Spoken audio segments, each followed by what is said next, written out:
ឥឡូវថ្ងៃនេះយើងឈានមកដល់ពាក្យ unless otherwise អ្នកដែលធ្លាប់អានឯកសារកិច្ចព្រមព្រៀងកិច្ចសន្យាអីភាគច្រើនគឺជួបប្រទះឲ្យពាក្យ unless otherwise ហ្នឹងណាយើងធ្លាប់ដឹងឲ្យពាក្យ unless ហ្នឹងស្មើនឹង if not ប្រសិនបើមិនហើយ otherwise ហ្នឹងមានន័យថាផ្ទុយពីនេះឬក៏ផ្សេងពីនេះ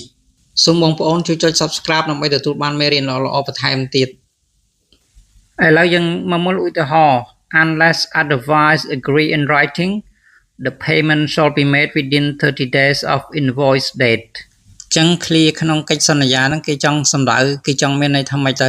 យើងអាចគិតបន្តិចមើលពី unless otherwise ចាប់ផ្ដើម clear នេះចឹងមានន័យជាខ្មែរថាបើសិនបើអត់មានការព្រមព្រៀងជាលក្ខណៈអក្សរផ្សេងពីនេះទេនោះការទូទាត់នឹងត្រូវធ្វើឡើងនៅក្នុងរយៈពេល30ថ្ងៃបន្ទាប់ពីថ្ងៃចេញវិក័យប័ត្រ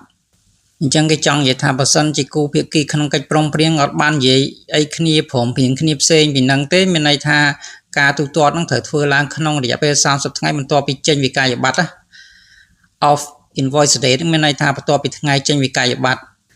within 30 days of invoice date ហ្នឹងគឺស្មើនឹង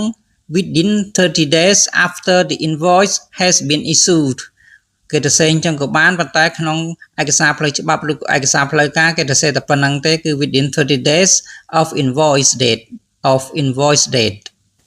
ហើយនេះជាឧទាហរណ៍មួយទៀត unless otherwise stated all prices are exclusive of taxes មានន័យថាបើសិនបើអត់មានការបញ្ជាក់ផ្សេងពីនេះទេនោះតម្លៃទាំងអស់គឺពុំមានគិតពន្ធទេយើងឃើញថាពាក្យចាប់ផ្ដើមគ្នាគឺនៅតែ unless otherwise តែប៉ុន្តែបូក verb ខុសគ្នា